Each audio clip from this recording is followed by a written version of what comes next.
The Law School Admission Test, LSAT, is a half-day standardized test administered 4 times each year, 6 starting in 2018 to 2019, at designated testing centers throughout the world. Administered by the Law School Admission Council, LSAC, for prospective law school candidates, the LSAT is designed to assess reading comprehension, logical, and verbal reasoning proficiencies. The test is an integral part of the law school admission process in the United States, Canada, common law programs only, the University of Melbourne, Australia, and a growing number of other countries. The test has existed in some form since 1948, when it was created to give law schools a standardized way to assess applicants aside from GPA. The current form of the exam has been used since 1991. The exam has 6 total sections, 4 scored multiple-choice sections, an unscored experimental section, and an unscored writing section. Raw scores are converted to a scaled score with a high of 180, a low of 120, and a median score around 150. When an applicant applies to a law school, all scores from the past 5 years are reported, though, depending on the school, the highest score or an average score may be used. The 2016 to 2017 price to take the LSAT is $180. Function. The purpose of the LSAT is to aid in predicting student success in law school. Researchers Ballin, Fine, and Guinier performed research on the LSAT's ability to predict law school grades at the University of Pennsylvania. They found that the LSAT could explain about 14% of the variance in first-year grades and about 15% of the variance in second-year grades. History. The LSAT was the result of a 1945 inquiry of Frank Bowles, a Columbia Law School admissions director, about a more satisfactory admissions test that could be used for admissions than the one that was in use in 1945. The goal was to find a test that would correlate with first-year grades rather than bar passage rates. This led to an invitation of representatives from Harvard Law School and Yale Law School, who ultimately accepted the invitation and began to draft the first administration of the LSAT exam. NYU, in correspondence by memorandum, was openly unconvinced about the usefulness of an aptitude test as a method of selecting law school students, but was open to experimenting with the idea, as were other schools that were unconvinced. At a meeting on November 10, 1947, with representatives of law schools extending beyond the original Columbia, Harvard, and Yale representatives, the design of the LSAT was discussed. Interestingly, at this meeting the issue of a way to test students who came from excessively technical backgrounds that were deficient in the study of history and literature was discussed but ultimately rejected. The first administration of the LSAT followed and occurred in 1948. Administration. LSAC administers the LSAT 4 times per year, June, September/October, December, and February. The June examination marks the start of a new cycle of testing, as most test takers plan to apply for admission the following year. The September/October administration is typically the most popular, with the February administration being the least popular. 129,925 LSATs were administered in the 2011-12 testing year, June 2011 to February 2012, the largest percentage decline in LSATs administered in more than 10 years, and a drop of more than 16% from the previous year, when 155,050 LSATs were administered. The number of LSATs administered fell more than 25% over a 2-year period, from the 2009-10 testing year to the 2011-12 testing year. The October 2012 administration reflected a 16.4% drop in volume from its 2011 counterpart. LSAT numbers continued to drop over the next 2 cycles, but to a lesser degree, with 13.4% and 6.2% drops, respectively, for the 2012-13 and 2013-14 cycles. February 2014 showed the first increase in test takers, 1.1%, since June 2010. Lsat India. Lsat India is a test conducted to test an aspirant's reasoning and reading skills. Lsat India is designed by the USA-based Law School Admission Council, LSAC, and is conducted in India by Pearson VU. On the basis of a student's score in Lsat India 2016, he/she can secure admission in law programs offered in more than 70 colleges in India. Test composition. The LSAT consists of 5 35-minute multiple-choice sections, one of which is an unscored experimental section, followed by an unscored writing sample section. Modern tests have 99 to 102 scored items in total. Several different test forms are used within an administration, each presenting the multiple-choice sections in different orders, which is intended to make it difficult to cheat or to guess which is the experimental section. Logical reasoning. The LSAT contains two logical reasoning, LR, sections, commonly known as arguments, designed to test the taker's ability to dissect and analyze arguments. LR sections each contain 24 to 26 questions. Each question begins with a short argument or set of facts. This is followed by a prompt asking the test taker to find the argument's assumption, to select an alternate conclusion to the argument, to identify errors or logical omissions in the argument, to find another argument with parallel reasoning, or to choose a statement that would weaken/strengthen the argument. Reading comprehension. The LSAT contains one reading comprehension, RC, section consisting of 4 passages of 400 to 500 words, and 5 to 8 questions relating to each passage. Complete sections contain 26 to 28 questions. Though no real rules govern the content of this section, the passages generally relate to law, arts and humanities, physical sciences, or social sciences. The questions usually ask the examinee to determine the author's main idea, find specific information in the passage, draw inferences from the text, and/or describe the structure of the passage. In June 2007, one of the 4 passages was replaced with a comparative reading question. Comparative reading presents 2 shorter passages with differing perspectives on a topic. Parallels exist between the comparative reading question, the SAT's critical reading section, and the science section of the Act. Logic games. The current LSAT contains one logic games, LG, section, officially referred to as the analytical reasoning section. One section contains 4 games falling into a number of categories including grouping, matching, and ordering of elements. Each LG section has 22 to 24 questions. Each game begins by outlining the premise, there are 5 people who might attend this afternoon's meeting, and establishing a set of conditions governing the relationships among the subjects. If Amy is present, then Bob is not present, if Kathy is present, then Dan is present. The examinee is then asked to draw conclusions from the statements, what is the maximum number of people who could be present? What makes the games challenging is that the rules do not produce a single correct set of relationships among all elements of the game, rather, the examinee is tested on their ability to analyze the range of possibilities embedded in a set of rules. Individual questions often add rules or modify existing rules, requiring quick reorganization of known information. The LG section is commonly regarded by LSAT takers as the most difficult section of the test, at least at first, but it is also the section that can be most improved upon with practice. Unscored variable section. The current test contains one experimental section which Law Services refers to as the variable section. It is used to test new questions for future exams. The performance of the examinee on this section is not reported as part of the final score. The examinee is not told which section of the exam is experimental, since doing so could skew the data. Previously, this section has always been one of the first 3 sections of any given test, but beginning with the administration of the October 2011 LSAT, the experimental can be after the first 3 sections. LSAC makes no specific claim as to which section, S, it has appeared as in the past, and what section, S, it may appear as in the future. Writing sample. The writing sample appears as the final section of the exam.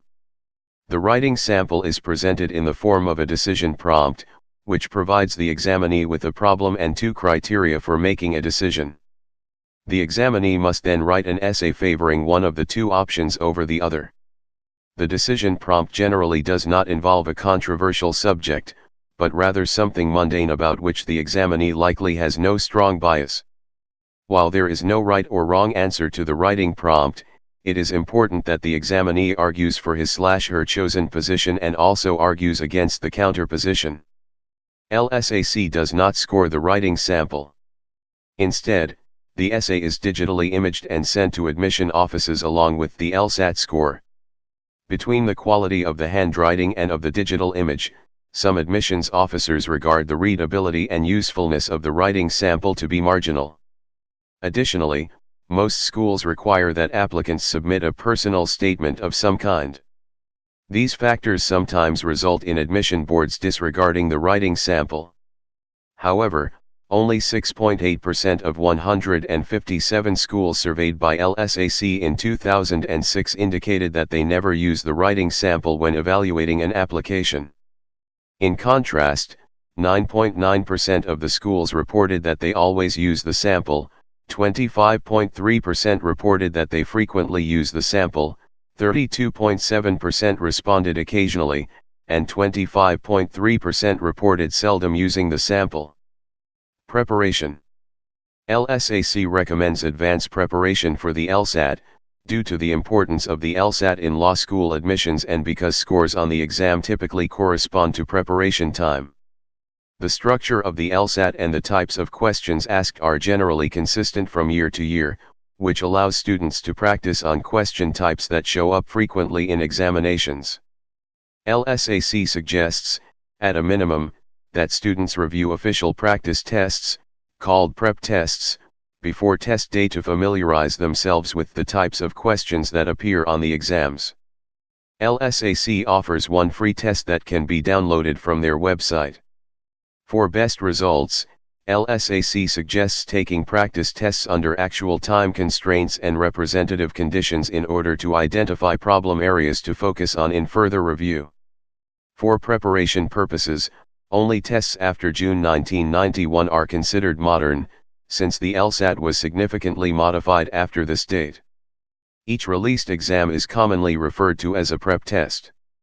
The June 1991 LSAT was numbered as Prep Test 1, and the December 2013 LSAT was Prep Test 71.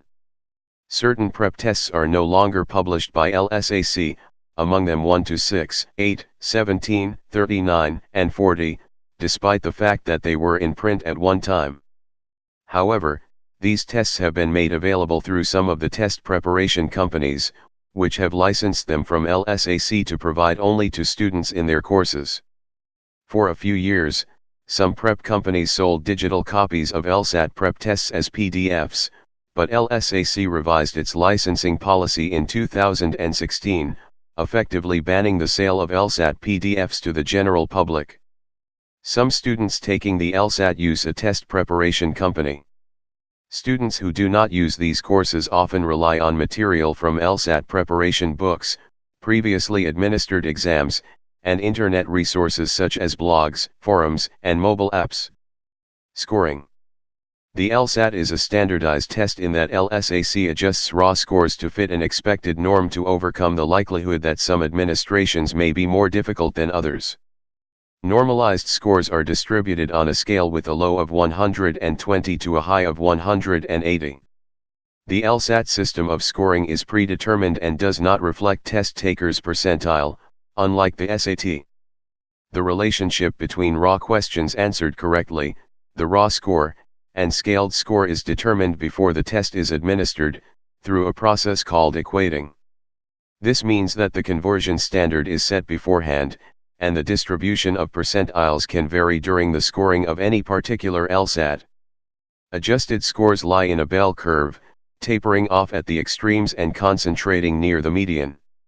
For example, there might be a 3 to 5 question difference between a score of 175 and a score of 180, but the difference between a 155 from a 160 could be 9 or more questions. This is because the LSAT uses an ordinal grading system.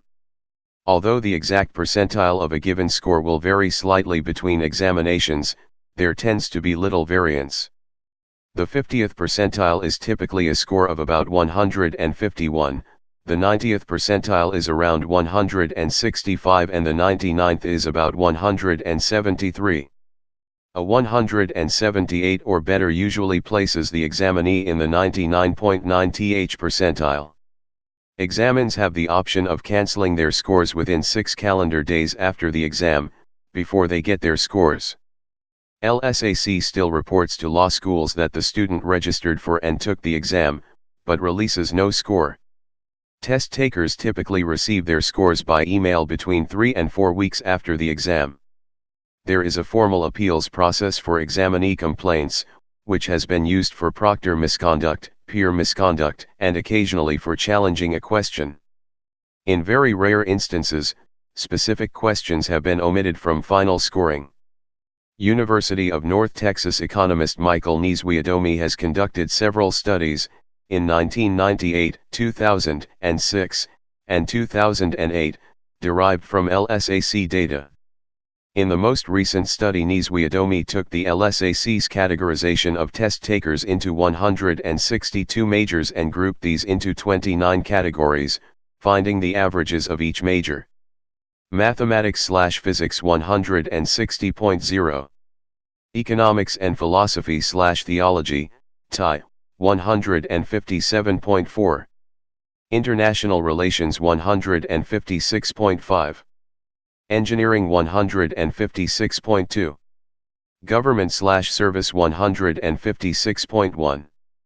Chemistry 156.1. History 155.9. Interdisciplinary Studies 155.5. Foreign Languages 155.3. English 155.2. Biology/Natural Sciences 154.8. Arts 154.2. Computer Science 154.0. Finance 153.4. Political Science 153.1. Psychology 152.5. Liberal Arts 152.4. Anthropology/Geography 152.2. Accounting 151.7. Journalism 151.5.